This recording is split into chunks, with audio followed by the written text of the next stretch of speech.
Behind every person picked to light the torch, there is a story. But this is a story about two people, Eve Holberg and her husband, Doug Sherman. And among the many bonds they shared was one that developed several years ago, the Ride for Roswell.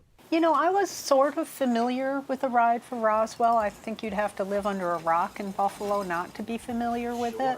But I'd gone on a bike ride on the day of the Ride for Roswell that first year. And my friend Ellen said, well, if you were going to ride your bike anyhow, how come you didn't do the Ride for Roswell? And I thought, yeah, how come? And that's how we got involved.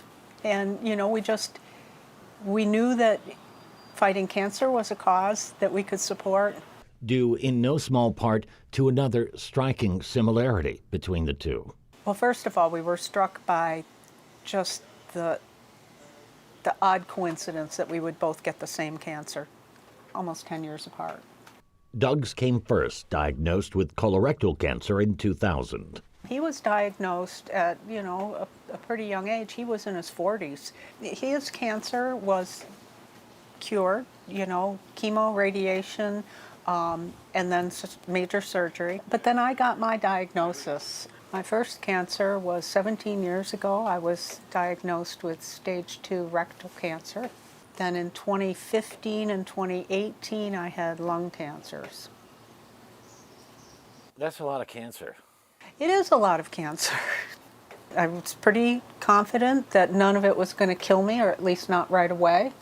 After all, by the time of her last diagnosis, Doug had survived for nearly 2 decades. And you can say, why me? And rail at, beat your chest and rail at the gods. Or you can say, well, why not me?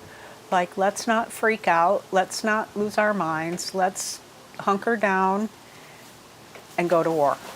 And together they did, and continued to ride, raising $107,000 for the cause. Then came a day in June 2023. He was in the kitchen, cleaning up, standing at the sink in one moment, and the next moment, screaming in pain, lying on the floor. It turned out to be biliary duct cancer, which is quite rare. He had a major operation, and we were very optimistic that they got it, and he did a round of chemo, and then we found out that it had metastasized.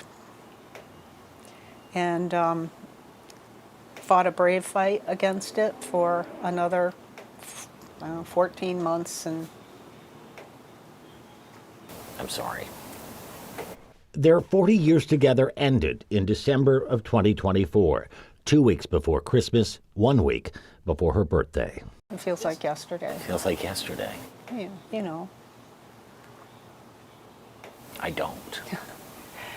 It still feels so fresh and raw, and still feels so new. She survives him now, cancer-free.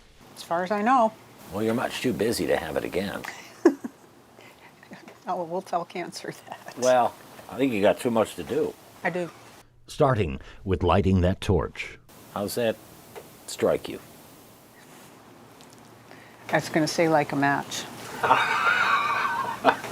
Sorry. It's an incredible honor, and it's something that I am using to honor my late husband and his cancer journey, and something that I hope will help us raise awareness and money to fight cancer. And after lighting the torch, she'll bike the Peloton and the 44-mile Niagara Falls route with Doug in her heart, appreciative of the years they had together and the ones they might not have had were it not for the work done here. Nobody wants to need a cancer hospital, but if you do, Roswell Park is the place.